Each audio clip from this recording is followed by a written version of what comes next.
What's up everyone? Welcome to Mindset Monday, and today is all about how do you build that winning mindset? How do you set yourself up for success? And how do you differentiate yourself from those that want to achieve incredible things versus those who are settling for average? Make sure you listen all the way through this episode to find out exactly how you're going to do that. First thing we're going to do is we're going to look at what is a winning mindset, like what actually defines and makes up a winning mindset. And you'll find a lot of different definitions online. You'll find a lot of different people have different opinions about this. For me, especially in the realm that I'm in, which is people wanting to create change, long-lasting change, and starting to look and feel exactly how they want. When it comes to creating a winning mindset and what that actually is, it's the type of mindset that regardless of what comes up in your life, regardless of the speed bumps, the challenges, the situations, the circumstances, you're still able to show up. You're still able to choose you. You're still able to do the things that are in line with that big goal, right? And you don't go for the quick fix. You're not interested in doing things for a short-term gain for long-term pain. All right, a winning mindset understands that there is a bigger game, and in order to play that bigger game, I've got to sharpen my sword every single day. I've got to put in the reps. I've got to build the discipline, the resilience, the consistency in order to then gain the benefit of momentum and then be able to achieve exactly what I want at multiple steps throughout the journey. And then when I get there, to evaluate, to assess, to measure everything that I'm doing in a way where I can learn exactly what's worked well, what hasn't worked well, and then I can propel myself forward in the new direction I need to go in order to achieve those next level of results, in order to be the next version of you. And that might seem like a lot, but it's actually super simple, right? Because your focus is purely on what do I need to do today, tomorrow, and then every day moving forward. Understanding what that big vision is, what that big goal is, and then breaking it all the way down to where do I want to be in 12 months time, 6 months time, 6 weeks time, 6 days time, okay? Being able to understand that this is the bigger goal, this is what's driving me, this is everything that I want and who I want to be, and then breaking that down to some simple action steps that I can take regardless of how I feel, regardless of how tired I am, regardless of what's going on in my life. I can still control these simple set of actions. I can still do the things that are going to move me forward. All right? And when you can do that, then building this winning mindset is just about reps. It's just about repping it out day in and day out until you build the type of fortitude and resilience and discipline that's going to propel you forward. And that shit doesn't come just by like deciding today I have a good mindset, deciding today that I'm going to be positive, decide today that I'm going to start taking action. Cool. All those things will help. But how long are you willing to do that for? How long are you going to show up at that level? How long are you going to commit to the process? Because there's a difference between somebody who decides to have a positive mindset for a while versus somebody who has a winning mindset. And for me, in this realm and what I see is that the people that build a winning mindset, you see it in every aspect of their life, from their relationships to their work, to their businesses, to how they look, to the way that they represent themselves, to how they show up as a parent. That level of commitment transcends into every aspect of their life because they're no longer willing to settle for anything less. And whether you've done that in some aspects of your life and you haven't done that when it comes to health and fitness, tap into that. But what I find on the whole is that as you transition into that next version of yourself, it then affects positively every other aspect of your life so that that winning mindset is helping you create everything that you want, not only just how you look and feel. Next point here is pretty simple, all right? Like playing to win. Like so many people set out enthusiastic, excited, like these are all the things that I'm going to do. And then they play the game for a week. They play the game for 2 weeks. They play the game because keto's cool for this month, or I'm fasting and I don't even know what I'm eating during my eating window, but I'm fasting because it seems like the cool thing to do at the moment. And you're setting yourself up for failure. You're not setting yourself up to win. You're not playing this game in a way where you're guaranteeing your success. You're playing this in a way where you're hoping you succeed. You're crossing your fingers, you're doing the bare minimum, hoping to achieve the maximum outcome. And I get that, I understand that. As human beings, we want to put in the least amount of effort to get the greatest result. But in this game, it's not how you play to win, right? Being able to break things down so they're super simple. They're very easy to control, do, and take action on, all right? That's how you play to win. But I've got to be able to do those things long term. I really want you to think about this because I talked about in this last point. There is no point, none, doing the things that you need to do for 12 weeks. None.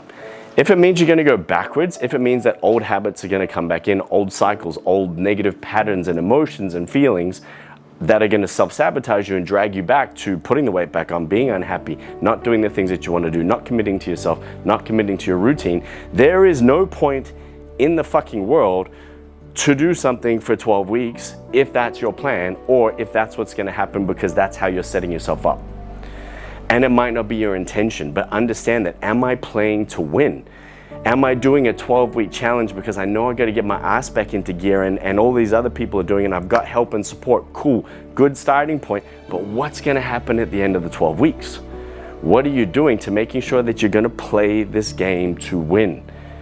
And what I can tell you after 24 years, there should be no time limit on this.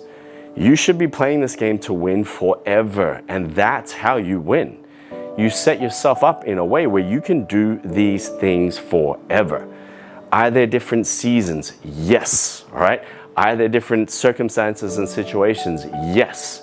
But can I still commit to a core 80% of things that are in line with how I want to look and feel forever? Yes. And that's how you play to win. And if you're not thinking that way yet, understand that you're setting yourself up for a future problem, for a future failure, to go back through the cycle that you're over, you're sick of, you're tired of, you're frustrated with, all right? Because at the end of the day, you're not playing the game to win. Understand what it takes to play this game to win. You then start playing what a lot of people would say is the impossible game. The impossible game is, I'm going to achieve everything I set out to. Right? How many people do you know that I say anything that you want to do in your life, do you achieve it? Anything that you want to set out for, are you guaranteed to succeed? No, that's impossible. Well, is it really impossible? The only way it is impossible is, again, if you are attaching time to it.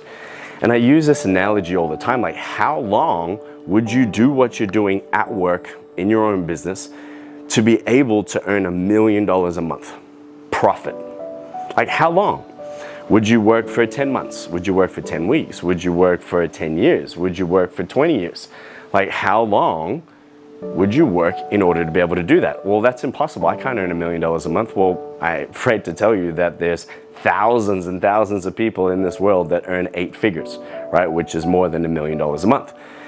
So if they can do it, how do they do it? Right? Same with people that are in incredible shape and they've been in incredible shape. A lot of people look at me and they're like, how are you in this shape in your 40s? Right? It's taken me I hardly weight trained at all. I just used to do cardio, half marathons, strength and conditioning workouts, HIIT sessions for majority of the first half of my career. But from the age of 33 and now I'm 44, all I've done is weight train and I hardly do any cardio at all. And people ask me how do you look younger now than you did when you were in your 20s? How are you in greater shape now? I'm like, it's been 10 years just showing up. It's hard for me to put muscle on. Naturally, my genetics are skinny fat. So I gotta show up every day and I train 6 to 7 days a week, regardless of where I am, regardless of what I do. But again, that's in line with what I want and where I'm going. And I share that with you because for a lot of people, they would say, well, that's impossible. I can't achieve the same thing. It's your genetics, it's your this, or it's your anything else. I'm like, no, it's not. It's just showing up. If I show you photos of me in my 20s, right? I'm skinny fat and I was fit as fuck. I was doing half marathons and 10Ks in 40 minutes and 38 minutes. And I was fit, but I was fat, right? Until I changed to an approach that I know that I can keep up for the rest of my life. That's going to keep me in shape. It's going to allow me to eat half a tub of ice cream most weeks and enjoy a couple of gins. So when you're looking at where you're at and you look at, all right, what's impossible? What's the impossible game? The impossible game is that you are willing to do something for long enough to achieve that end outcome without attaching a time frame to it. thinking back to what I said, how long would you work to earn that $1 million a month? The impossible game is setting your sights so big, but never attaching a timeline to it, that it's not a matter of if, it's a matter of when. I love this, and I actually have it. I wear it as a chain. It's part of a self-development course I've done for years. A big part of everything that surrounds the course and everything that starts with is that we live by a code, all right? And it's real, raw, relevant results, okay? And it's literally what I have engraved on my chain is I live by a code. Because at the end of the day, if we're not willing to look at the real facts, right? If we're not willing to touch and, I guess, reflect on the raw emotions, if we're not willing to put relevant focus in the direction that we want to go, right? We're never going to achieve the results that they want, and spectacular results, right? The type of results, like I said, that come when you start playing the impossible game, right? But it comes with initially telling yourself the truth, taking responsibility, having that level of honesty, being able to look in the mirror and work out what are my real, raw, relevant results. You know, like, what's the facts of the situation? Because if fear and anxiety and doubt and uncertainty, if those are the things that are most prominent for you, they're not real. What's real is you either are or aren't doing what you should be doing. Like, that's the real fact of the situation. Right? The raw emotions is that there is fear, that you don't feel worthy, that you doubt yourself, that you struggle to invest in yourself, that there's all of these emotions. But then there's also the possibility of creating the emotions that you do want. I'm happy, I love working myself, I'm grateful that I can do this, I'm excited to achieve everything that I want, right? So you can flip that around, and then you can put the relevant focus where it needs to go, which is like, where does my energy need to go? What are the key tasks that are going to move me forward? What is my non-negotiable list that I'm going to do regardless of those raw emotions that are going to come up? And then what's it going to mean, right? What's it going to be for my results? And how can I measure my success? Because again, then it starts back in the cycle. Once I measure where I'm at, I go back and what are the real facts of the situation? I either am at my goal weight, my goal level of body fat percentage, or whatever it might be that you're working towards. And how do I feel about that? Is that how I want to feel? If it's not how I want to feel, how do I create the emotions that I want to then put the relevant focus to then create the next level of results? And it's a very simple framework. But again, you want to build this winning mindset. You need to have frameworks that are designed to help you do what you need to do, that are designed to help you take the actions when you don't want to. Because that's probably, like I said in the beginning of this thing, like what defines a winning mindset. It's somebody who's willing to show up and do the work when they don't want to, when most people wouldn't, for longer than most people ever do, could, or would. All right, and when you can tie all of these things together, it's no longer like mindset is this unattainable, untangible thing that you'll never aspire or be able to achieve. It's just a whole bunch of practical steps, a whole bunch of honest conversations with yourself, relevant, focused energy going into the actions that you need to create the emotions and the results that you want through you showing up for you again and again and again, until suddenly that mindset and the thing that you used to, self-sabotage you and never, I don't want to say never worked for you, because you never used it, right? But currently you're not using it. Let's say that. Now suddenly this thing is a weapon that you can point and channel wherever you want to go to create the outcome that you want in that direction. And for me, anybody can fucking follow a food plan. Anybody can do a workout for a certain amount of time. Building this winning mindset, playing the game to win, moving into the impossible game and owning your real, raw, relevant results is how you will sharpen the sword and make sure that that winning mindset is set up to help you achieve anything you want. And man, for me, that's the most exciting part of our evolution as human beings, is using the tools that we have to create the outcomes and the life that we want. And if it's something that you want help with, and if you're not sure where to start, reach out to me, email me at adam@ilovechanginglives.com, or just comment below this video. And if you feel like somebody else would benefit from this, as I always say, share it with them, because again, sometimes we can't see what we can't see. We don't know what we don't know. And for me, if I can help more of you build that winning mindset, then I know that your life is going to be a whole lot different, and you are going to start having everything that you want.